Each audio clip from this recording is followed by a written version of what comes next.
여러분 안녕하십니까? 10월 15일 화요일 뉴스투데이 강원입니다. 철원과 연천의 민통선에서 발견된 야생 멧돼지 폐사체에서 잇따라 아프리카 돼지열병 바이러스가 발견되자 정부가 긴급 대책을 내놨습니다. 이 민통선 내 멧돼지 총기 포획 등 야생 멧돼지 개체수 조절에 나선 건데 너무 늦었다는 비판도 나오고 있습니다. 김상훈 기자입니다. 철원의 한 민통선 초소, 군인들이 오가는 차량마다 구석구석 소독 작업을 합니다. 지난 주말 이곳에서 불과 10km 떨어진 민통선 안에서 아프리카 돼지열병에 걸린 멧돼지 폐사체가 발견됐습니다. 민통선 안에서 양성 반응이 나온 야생 멧돼지는 모두 5마리. 정부는 야생 멧돼지를 막기 위해 긴급 방역 대책을 내놨습니다. 먼저 돼지열병 폐사체가 나온 철원과 연천 지역에 멧돼지 이동을 막는 철책을 설치합니다. 또 철원과 화천에는 포획용 덫을 설치하고 춘천과 양구, 인제, 고성을 경계 지역으로 설정해 신고 없이 총기 포획을 하도록 했습니다. 도내 접경 지자체와 군 당국은 앞으로 사흘에 걸쳐 이곳 민통선 이북 지역에서 멧돼지 사살 작전을 진행합니다. 이에 따라 도내 접경 지자체들은 오는 17일까지 주민들의 민통선 출입을 막고 두타연 등 민통선 내 관광지도 통제합니다. 금요일까지 민통선 이북 지역에 대한 출입이 금지됩니다. 주민 여러분께서는 사고가 발생하지 않도록 유의하여 주시기 바랍니다. 하지만 야생 멧돼지에 대한 조치가 너무 늦었다는 비판이 나왔습니다. 그동안 환경부가 야생 멧돼지를 통한 전파 가능성을 낮게 봐 접경 지역 안 멧돼지에 대해 특단의 조치를 취하지 못했다는 겁니다. 치료제도 백신도 없는 이런 질병이 우리 농가에 올까봐 위험 요인 중에 하나라는데 멧돼지도 그걸 좀 관리를 좀 더 적극적으로 조금 해주셨으면. 전국 14곳 양돈 농장에서 아프리카 돼지열병이 발생했지만 강원 지역에서는 아직 한 건도 발생하지 않고 있습니다. 확진 농가나 도축장과 연관된 도내 역학 농가도 14곳으로 줄어든 상황. 야생 멧돼지를 통한 전파를 막는 것이 방역의 최우선순위가 됐습니다. 울타리를 한 번 더 재점검하시고 또 야생동물 기피제도 뿌려놓으시고 아무튼 외부와의 접촉을 철저하게 차단하는 것만이 이 ASF를 막는 길입니다. 10월과 11월은 야생 멧돼지 번식철로 멧돼지의 민가 출몰이 잦은 시기. 멧돼지 접촉 위험성이 높아지면서 아프리카 돼지열병 확산 우려가 커지고 있습니다. MBC 뉴스 김상훈입니다. 지난해 6월 정부가 불법 촬영 근절 대책을 발표하고 지자체별로 공중 화장실 등의 불법 촬영용 카메라, 이른바 몰카가 있는지 점검을 실시했습니다. 이 도내에선 무려 5,000번이나 점검을 했지만 적발된 경우는 단 한 건도 없었다고 합니다. 왜 그런지 이병선 기자가 취재했습니다. 지난해 7월 영월의 한 유명 관광지 여성 화장실에 불법 촬영용 스마트폰을 설치한 이곳 직원 A씨가 경찰에 붙잡혔습니다. 정부가 공중 화장실 등에서 발생하는 불법 촬영 근절 대책을 발표한 지 한 달여가 지난 시점이었습니다. 해당 화장실도 지자체에서 설치한 화장실이었지만 별도의 점검은 없었습니다. 오늘 이제 시설관리공단이라고 관리 주체는 또 따로 있고 그래서 저희가 아직 거기는 가보지 않았습니다. 점검을 했다고 해서 실효성이 있었던 것은 아닙니다. 작년 7월 이후 1년 동안 도내에선 4,800여 건이나 화장실 불법 촬영 점검이 있었지만 불법 카메라는 단 한 대도 찾아내지 못했습니다. 점검을 위해 필요한 교육을 한 횟수는 250여 차례에 그쳤고 그나마 대부분의 지자체는 교육이 없었습니다. 교육이 이루어진다 해도 장비 작동법을 익히는 수준에 머물고 반사가 안 되는 렌즈에다 렌즈 자체가 초소형화되다 보니 기존 장비와 방식으로는 찾을 수 없는 경우도 많습니다. 기기 업그레이드를 해야 되는 시점도 오긴 온 것 같아요. 그래서 저도 이제 그 얘기를 정지하면서 내년에는 기기를 지금 갖고 있는 것보다 한 몇 개는 더 구입을 해야 되지 않겠나. 별도의 교육 없이 주로 논으로 설치 여부를 확인하는 것이 문제입니다. 또한 초소형 카메라에 대한 제조와 유통에 대한 적절한 규제가 미비합니다. 이러한 부분이 선행되어야 점검 횟수도 정부 대책이 발표된 직후에 대부분 몰려 있습니다. 잠시 사회적인 문제로 이목이 쏠릴 때만 형식적인 점검을 이어간다는 비판을 피하기 어렵습니다. MBC 뉴스 이병선입니다. 국회의원 선거가 6개월 앞으로 다가왔지만 아직 선거구도 정해지지 않았습니다. 이 선거구를 어떻게 하면 좋을지 강원도민들의 의견을 듣는 자리가 마련됐지만 한계도 분명했습니다. 이재규 기자가 취재했습니다. 내년 4월 15일 21대 총선까지 남은 시간은 6개월. 하지만 아직 선거구도 결정되지 않았습니다. 현재 국회 법사위에 넘어가 있는 선거법 개정안에 따르면 지역구 의석수는 현행 253석에서 225석으로 줄어들고 대신 비례대표 의석은 47석에서 75석으로 늘어납니다. 이 법이 최종 확정될 경우 인구 하한선 15만 명을 넘지 못하는 속초, 고성, 양양 지역구가 도내 다른 지역구에 편입되며 도내 국회의원 의석이 한 자리 이상 줄어들 가능성이 매우 높습니다. 1992년 14대 총선 당시 14석이었던 도내 지역구 의석은 15대 총선에서 13석, 16대 총선 9석, 18대 총선에서 8석으로 줄었습니다. 인구를 절대 기준으로 삼는 선거구 획정 방식 때문입니다. 인구수만 가지고 강원도를 자른다면 얼마나 강원도가 지역 대표성을 갖게 될까를 좀 의문하고 있습니다. 하지만 이 기준이 헌법에 어긋난다는 주장이 끊임없이 나오고 있습니다.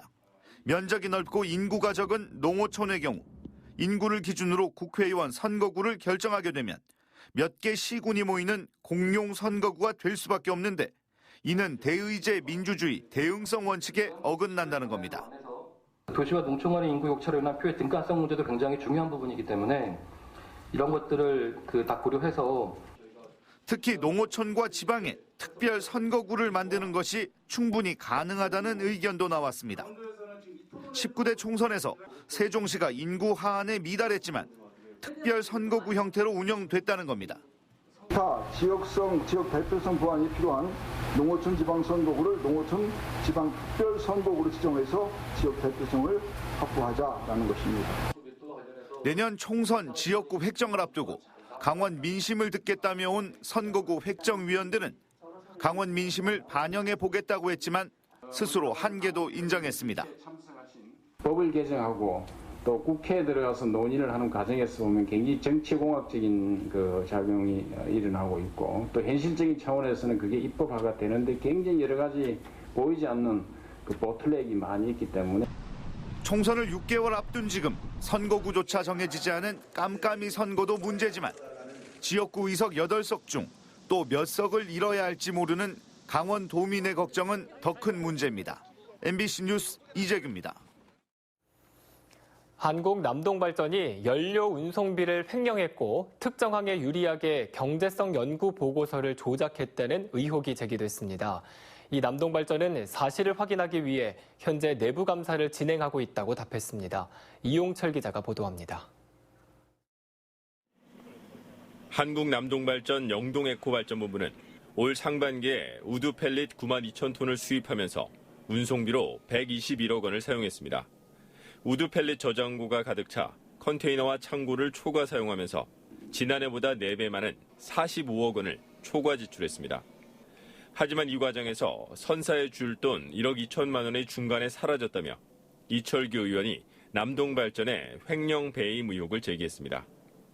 어떻게 남동발전에 이 근무하는 이 물류 책임자들은 이런 식으로 부도덕한 범죄 행위를 더 자행하고도 뉘우치거나 반성하지 않고 계속해서 은폐하고 조작하려고 합니까? 이에 대해 남동발전은 관련 사안에 대해 자체 감사를 통해 사실 여부를 확인하고 있다고 밝혔습니다. 감사 결과 저희들은 현재까지 파악된 것은 고려회원의 인보이스를 기준으로 해서 지급한 걸로 알고 있는데 그 부분에 대해서 꼭 확인해서 조치를 하도록 하겠습니다. 이 의원은 또 중장기 우드 펠릿 조달을 위한 항만별 물류 경제성 검토를 수행하면서 남동발전이 보고서를 조작했다고 주장했습니다. 동해안과 포항 영일신항을 비교하면서 남동발전 출신 인사가 대표로 있는 포항 영일신항에 유리한 방향으로 용역 결과를 바꾸고 철도공사의 인터뷰도 조작했다는 겁니다. 주먹구구식으로 마음대로 남동발전의 임직원들이 이해관계에 따라 가지고 그런 국가 사업을 마음대로 좋아주지 않은 이런 행태를 용납할 수 없습니다. 이거. 남동발전은 이에 대해 경제성 용역 조작 사실을 몰랐다고 해명했습니다. 한편 이철규 의원은 이 같은 의혹에 대해 감사원 감사를 요청했습니다. MBC 뉴스 이용철입니다. 태풍 하기비스가 지나간 뒤에도 동해상에는 여전히 높은 파도가 일고 있습니다. 구경하기에는 좋아 보일지 몰라도 파도에 휩쓸릴 수가 있어 각별한 주의가 필요합니다. 이윤 기자가 보도합니다. 어른 키를 훌쩍 넘는 파도가 밀려옵니다. 태풍 하기비스가 일본을 강타한 날 새벽 30대 미국인 한 명이 파도에 휩쓸려 실종됐습니다. 바다 위 경비정에서 백사장 위에서 수색 작업이 실시됐지만 아직 행방을 찾지 못했습니다. 지난 4일 밤 11시쯤 강릉 경포해변에서는 5살 아이가 너울성 파도에 휩쓸려 바다에 빠졌다가 숨졌습니다. 태풍 미탁이 지나간 뒤로 동해상에는 최고 6m의 높은 파도가 일면서 폭풍 해일특보가 남아있는 상태였습니다. 이처럼 태풍이 지나간 뒤 해안가에는 너울성 파도가 밀려올 수 있기 때문에 각별한 주의가 필요합니다. 태풍이 온대 저기압으로 바뀌는 상황에서도 여전히 중심부에는 강한 바람을 갖고 있어 높은 물결이 유입될 수 있습니다. 실제 지난 2015년 8월 태풍 고니가 지나간 후 삼척시 원더급 월천리에는 높이 8m에 달하는 대형 너울성 파도가 들이닥쳐 주택과 시설물이 파손되기도 했습니다. 이 때문에 태풍이 지나간 다음에는 가급적 바다 가까이에 가지 않는 것이 좋습니다. 태풍의 영향권에서 벗어나더라도 너울로 인해 12시간에서 24시간 동안 높은 파도는 지속되므로 방파제, 해안도로 등 월파가 발생할 수 있으니 안전사고에 유의해야겠습니다. 기상청은 당분간 동해 중부 전 해상에 강한 바람과 함께 높은 물결이 일 것으로 예보했습니다. 이와 함께 해안가나 방파제 주변에 너울성 파도가 넘어오는 곳이 있겠다며 각별한 주의를 당부했습니다. MBC 뉴스 이용입니다. 철원군 민통선 내 야생 멧돼지 폐사체에서 잇따라 아프리카 돼지열병 바이러스가 검출되자 화천군이 멧돼지 포획틀 대여 제도를 도입하기로 했습니다. 화천군은 아프리카 돼지열병 매개체로 꼽히는 야생 멧돼지 제거를 위해 오는 25일까지 멧돼지 포획틀 8대를 구입해 11월부터 위험지역 신청 농가를 대상으로 대여를 시작합니다. 대여 기간은 2개월이며 포획틀은 대여 신청자가 관리하는 방식으로 운영할 방침입니다.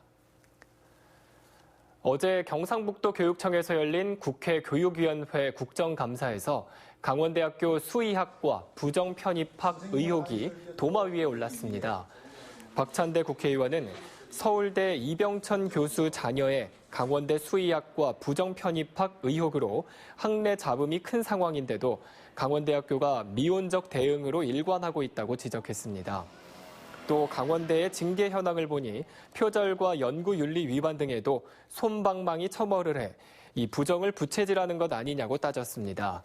김원영 총장은 교육부 감사 결과를 지켜본 뒤 조치하겠다고 말했습니다.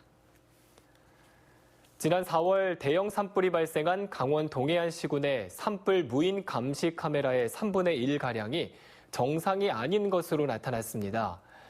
이양수 국회의원에 따르면 산림청이 속초와 고성, 강릉과 동해시에 설치한 산불 감시 CCTV 35대 가운데 12대는 저화질의 영상 송출기와 전력 등이 불안정해 교체 또는 개선이 필요한 것으로 나타났습니다.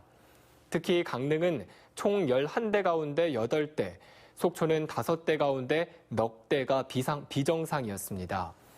이양수 국회의원은 올해 전국에서 산불 무인 카메라 39대가 교체됐지만 동해안 지역은 한 대도 교체되지 않았다며 산불 발생 가능성이 높은 지역을 우선적으로 교체해야 한다고 지적했습니다. 국내에 반입되는 러시아산 킹크랩의 시세가 크게 떨어지며 평소의 절반 가격에 판매되고 있습니다. 유통업계에 따르면 이달 초 형성된 러시아산 킹크랩의 수입 가격은 킬로그램당 30에서 35달러로 지난 7월 킬로그램당 50에서 60달러의 절반 수준으로 하락했습니다. 이는 러시아 현지의 킹크랩 조업 규모가 해마다 늘어나고 있지만 최대 소비국인 중국이 경기 둔화 등으로 수입 물량을 줄이면서 국내 반입량이 늘었기 때문으로 분석되고 있습니다. 인공 증식한 멸종위기 1급 털 복준어니 란이 자생지인 한백산으로 돌아갑니다. 원주지방환경청과 국립생태원 멸종위기종 보건센터는 무균 배양을 통해 증식한 털 복주머니란 30개체를 처음으로 한백산 자생지에 이식한다고 밝혔습니다. 이식 후에도 생태 모니터링에 대한 연구를 진행하며 대체 서식지 발굴을 위한 조사도 함께 추진할 계획입니다. 털 복주머니라는 설악산과 한백산 등 자생지 훼손으로 현재 100여 개체만 잔존하는 것으로 파악되고 있습니다. 수학능력시험전 마지막 고3 전국연합학력평가가 오늘 치러집니다.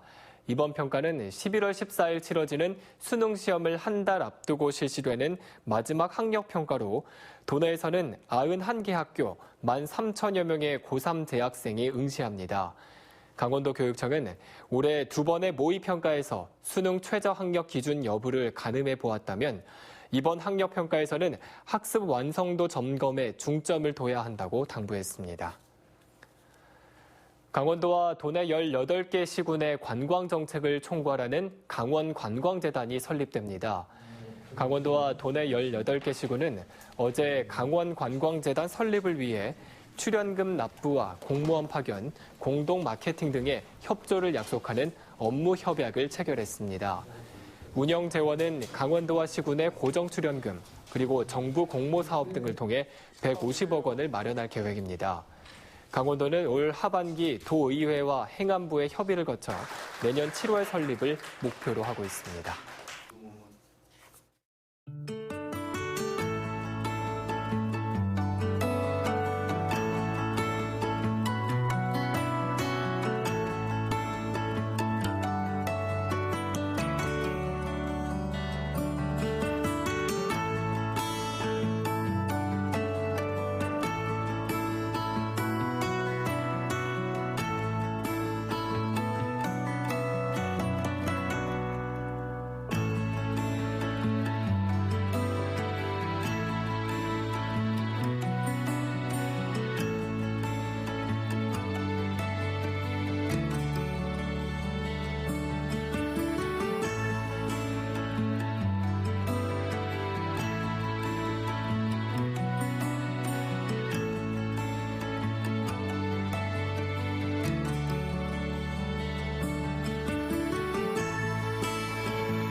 제3회 정선 사과축제가 오는 18일부터 20일까지 사흘 동안 정선군 임계면 임계 사통발달시장 일원에서 펼쳐질 예정입니다.